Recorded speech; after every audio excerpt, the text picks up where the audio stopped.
I'd always laughed at people who saw ghosts as being insane. I'd made jokes about our friends who claimed that they had psychic powers. And this was the thing which suddenly shocked me into completely reordering my own mental universe. That's still the most real psychical experience I've ever had. Is it possible to travel in time? To step through the curtain of our daily life and find ourselves in a totally different time and place? Different scenes, different people, different landscape. It is, of course, the very stuff of science fiction. But could it ever happen in real life? It's a question that has fueled scientific controversy for decades, and indeed it still does. But there are people who would claim to know the answer. It is possible. It has happened to them. One of them is no less a person than the famous psychiatrist and philosopher Carl Jung. In the 1930s, he was traveling through Italy and went to visit the tomb of a Roman empress in Ravenna. In his account of the episode, he describes how he became aware of a strange atmosphere in the place and an unexplained mild blue light everywhere. But what caught his attention was the remarkable beauty of a series of mosaics depicting maritime scenes. He stood in front of them and discussed them with his companion for 20 or 30 minutes. On leaving the mausoleum, they tried to buy postcards of them, but surprisingly, there were none. Later on, he asked a friend visiting Ravenna to obtain pictures for him. It was then that he learned the truth.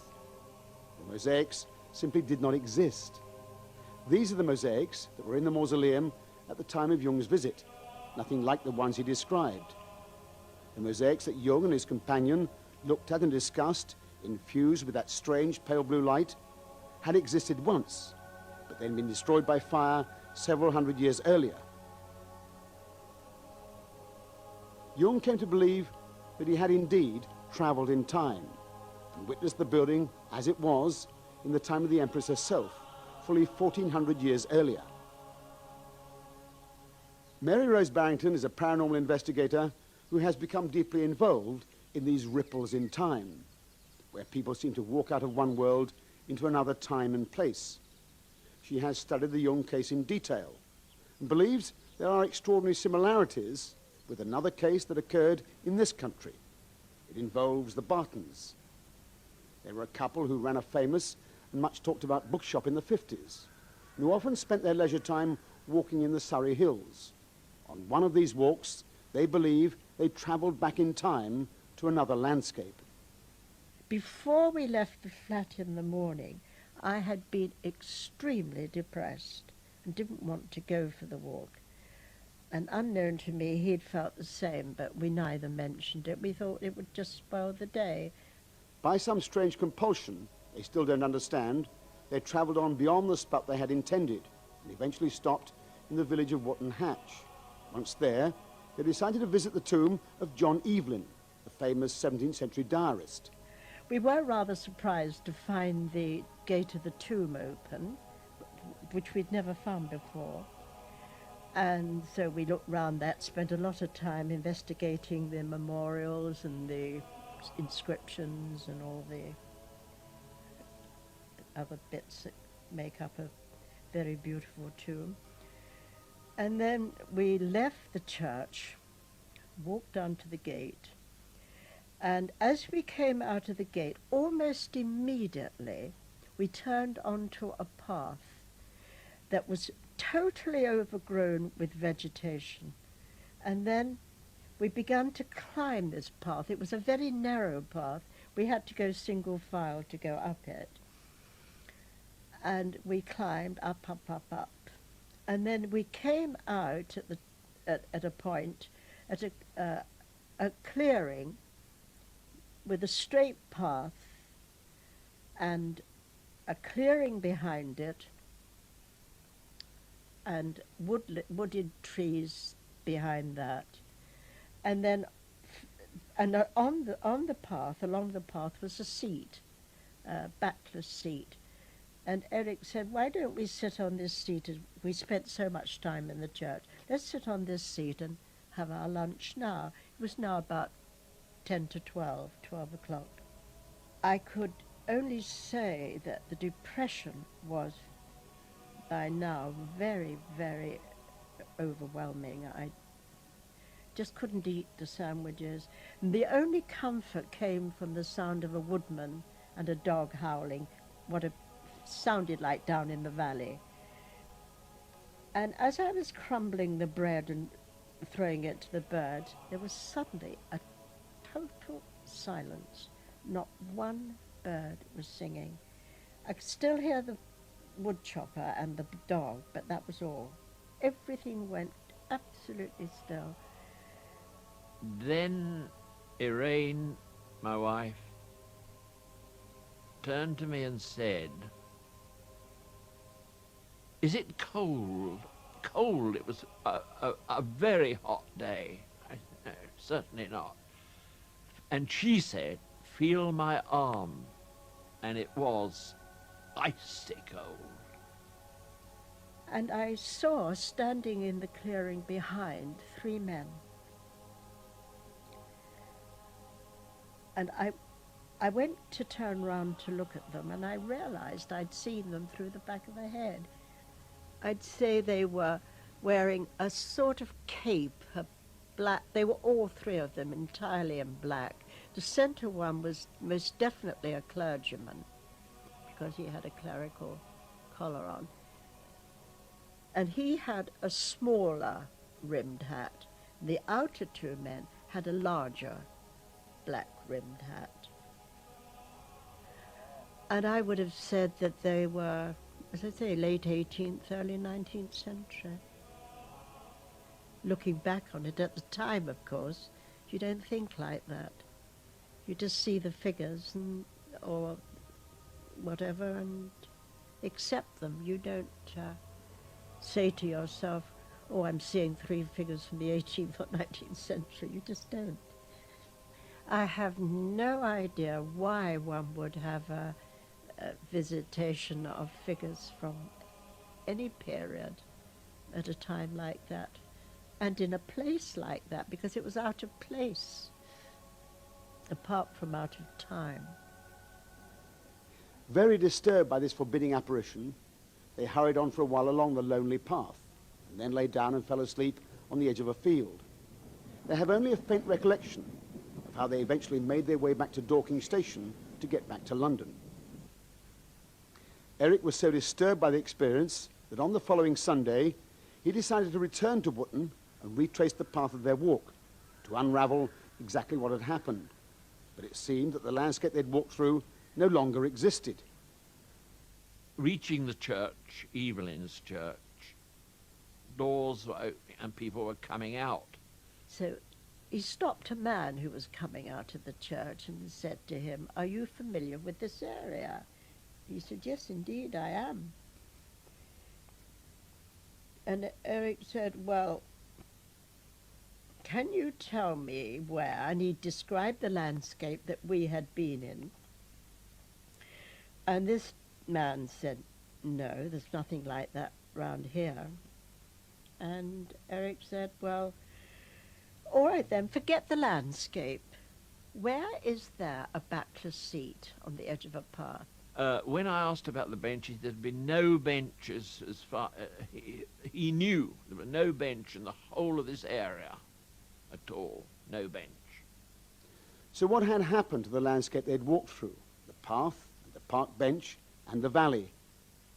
Mary Rose Barrington was convinced that the key to this experience lay in the connection with John Evelyn's tomb.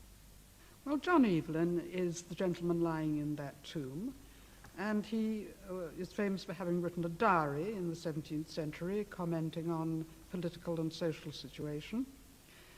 And among his diary entries is a reference to 3 gentlemen, one of whom was a priest, and they were all to be executed for treason against the king, and he was very upset about this. And he happens to mention it in a diary entry in the same time as he's talking about having been to the church in Wootton. The diary entry was for the 15th of March, 1696.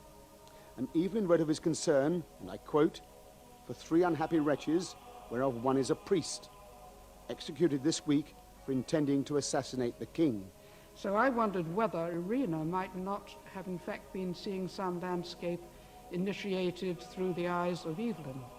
in much the same way as the famous psychiatrist C.G. Jung appears once to have got into the mind of a Roman empress when he saw some mosaics. But nothing in the paranormal is simple and straightforward. And both Irina and Mary Rose Barrington have come up with a second theory. It still involves time travel, but to a different time and place. It seems that on the 19th of July, 1873, Bishop Wilberforce was riding through this very countryside, on his way to Wootton House, indeed, to make up a quarrel with the Evelyn of the time. He was slightly ahead of his two companions when, on this spot, he was thrown from his horse and died. And strangely enough, it has many resemblances to the shape of the landscape through which the Bartons remember walking. So what did Irina witness? Was it the men about to hang that worried Evelyn so much on that March day in 1696? Or was it the sudden dramatic death of the clergyman Wilberforce in 1873? But there is a vital clue, a railway track. The Bartons distinctly remember crossing a single-track railway. In 1954, at the time of their experience, this was a double-track railway, as now. Of course, at the time of Evelyn's diary, there was no railway at all. But in 1873, the time of Wilberforce's death, it would have been a single-track railway. But as we've said, nothing in the paranormal is simple. By visiting Evelyn's tomb, could the Bartons have linked the two events in some extraordinary way? What these two things have in common is the priest. Therefore, I think they switched from the priest in the Evelyn story to the priest Wilberforce, raking through the centuries so that there was a fusion of landscapes. So, in their walk through the woods on that still midsummer's day, did the Bartons skate through time, experiencing both Evelyn's concern for the three men and Bishop Wilberforce's sudden death, before returning, in a way they still can't explain, back to the present time?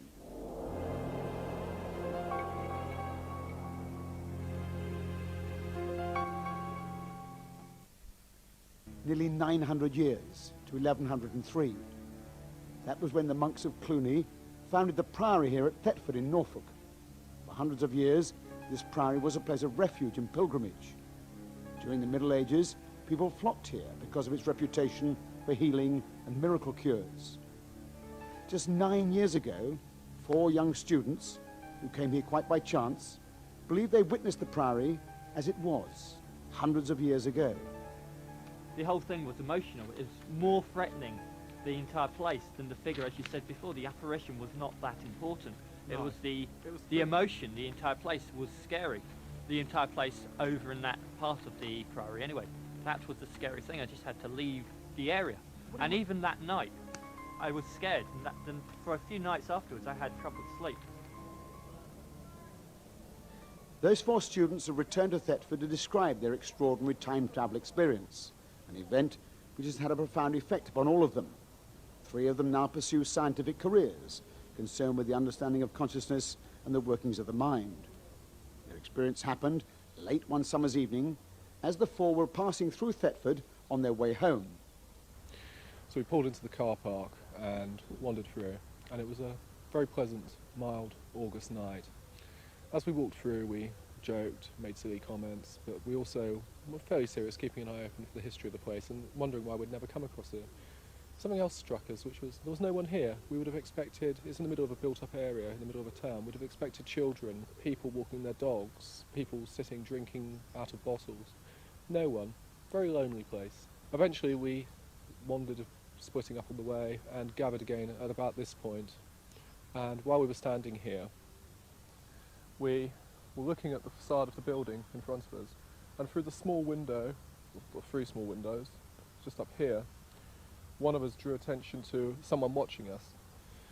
And then a few moments later, the person we saw pass across and come down through a staircase. Now, I wish to stress this, I know it's hard to believe, there was a staircase leading up through that archway to a doorway which you can't see but which is in the ruin behind. And so we saw someone coming down the stairs, and somebody remarked, it's someone wearing a black sheet, it's a joker trying to scare us, they're trying to pretend they're a ghost. And one of us began to walk forwards on the left, and in fact slowly increased his speed as he got closer and closer, and the figure began to retreat back up the stairs, at which point I shouted, "Let's get him," and began to run like this towards the room. I came running in. As I ran in, I tried to run up the staircase. I had the impression that I actually went a couple of stairs up the staircase towards a door above us. The figure had by that time retreated back across. Darren came in on my left, and as he came in, he also ran up the stairs. I fell forward, pitched, struck my head probably about here on the flint wall. Darren also struck himself, though he ran through almost to the back wall. We both ended up on the ground, and I was bleeding. It took us a few seconds to get back up and to look at one another and to realise that there was no staircase, that not only was the figure not real, but neither was the actual staircase which we had physically attempted to run up. At that moment, everything just went cold for me. I got up, Darren was already out, running back towards the car. I staggered back out, joined up with Axel, and we ran. We just ran in sheer fear. And I was questioning my sanity and everybody else's around me at that point. I really didn't understand at all what was going on. None of them had had any previous paranormal experiences, but being scientifically inclined, they all agreed to go off and write down exactly what they'd seen independently of one another. Much of what follows is taken from those accounts. Right, this is my account of the vision. It appeared to be a man about 5.5 foot tall, judging from how high he appeared to be relative to the archway. And he was wearing a black monk's habit in the sort of Dominican style, with the cowl pulled up and his hands clasped within his sleeves in this kind of a position, which meant that none of his skin or anything was visible in the light at all. It just was black with possibly darker face. You know, that's what I saw. We advanced towards the steps that we could see that the figure was standing on. I felt nervous, but I was so curious that I had to continue. We walked towards the steps, and as we approached the archway, I was still convinced the steps were there. The figure had gone, disappeared, presumably up the stairs. I tried to walk up the stairs, but they weren't there. I just fell over. That's when I got up and ran. It's odd actually, because my drawing doesn't look much like a cowled monk. What I drew and wrote at the time was, it looks like a person wearing a black sheet or a woman in 18th century dress. And the reason I had the impression of the 18th century dress was it seemed to be flowing towards the bottom. I do agree that the arms were folded across. And also I noticed there were some dark points, almost glittering like coal, black coal broken, in the central area here, which I recorded on my drawing, which you can see in my statement. The doorway seemed to be much darker than it should be, and then there was a cloud, smoke or something, which sort of grew and became bright. I didn't actually see a figure, I just saw a column of smoke glowing and slowly becoming bigger, and basically that's when I panicked and fled. From these accounts, it's clear that all four witnessed a strange and inexplicable event, and it triggered off in all four a profound interest in the science of the paranormal, in an effort to come to terms with their experience. The environment has triggered something in us, and we all see it in our own minds. I mean, I don't think that invalidates it just because No, just you because see, there's an individual perception Yeah. of it. just because I saw a column of smoke, you saw an individual, you saw someone in a habit. That's all maybe the emotions that have been taken at that time. Well, I suppose that when you think about it, there are various explanations you could offer beyond the ones we've talked about. The idea it's a recording of the dead abbot or prior, wasn't it? It's a recording of him reenacting, or possibly because we had the feeling of the priory being more real as we left it, as if it was coming into existence around us, or Certainly. somehow very close. Certainly. Time slip? I don't know. But the physical thing to me was the staircase. I mean, I can't think of any reasonable explanation for that. It's not a ghost, it's an inanimate object. But if you have a ghost of a man on a horse, you have to have the horse. And if you have a That's it, ghost of yeah. a horse and carriage, you have to have the carriage. The carriage doesn't have to have a soul or a spirit, but it still appears. Yeah. And therefore the ghost on the stairs wouldn't have made sense unless we'd seen the stairs. So that the stairs might have even been added by our own minds to explain how the figure was coming down. Possibly, We actually yeah. sort of did the window dressing for the experience we were having. Axel, what did you think about the place becoming more real as we left? I wouldn't have said it would be caused just by the fear, because it was a lot more, because it's not an imposing place. Well, no, it's not something I'd find imposing. But it seemed it at the time. Yeah, and I think that was possibly due to the kind of, the time slip theory does account for that a lot more effectively. Just the fact that we were being... As if we were partially slipping back. That's right, yeah. We were closer than... Yeah, as if we're much closer to this, the time period when it happened, when it was a functioning abbey, or priory rather. There's the Wootton time slip. There are various famous cases. But in many of those, people experienced a dreamlike state, an altered state of consciousness, and often felt depressed. The two ladies who had the experience... This event has had a powerful effect on the shape of Chris's life. He is now involved in research into the nature of consciousness. He's also spent some time digging into the history of Thetford, and he's come up with a murder story. What actually happened was in the late 14th century, a prior who was actually, that is the prior's quarters, the building where we saw it, and there was actually historically a staircase going up at that location. And the prior was murdered by one of his monks, who was from France, who he had refused permission to return to his home territory, so to speak. And the monk repeatedly stabbed the prior in the stomach and chest. And after the death of the prior, within the prior's quarters, the monk was taken to Norwich Castle, where he was branded, his eyes were put out, and he was incarcerated for the rest of his life in a dungeon under Norwich Castle. This is a matter of historical record. We actually found this out after you'd left. Oh, right. In the when we library. actually went to the library and conducted research. But we didn't know that at the time, and that information was only available, as far as we've been able to find out, in a late 19th century book on the history of Thetford, which has a small reference to it. So it's not a popularly known fact. So there's no way we could have heard that information, forgotten about it, and then later on we could have reinterpreted it because we suddenly realised we were in the right location for the story.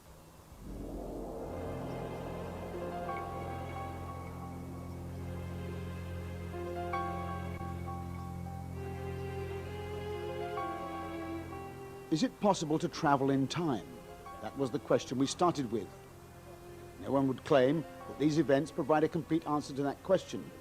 But they do suggest that time is by no means as simple as the relentless onward ticking of the clock would have us believe. There are, it seems, ripples and discontinuities in time, parallel existences running alongside our own.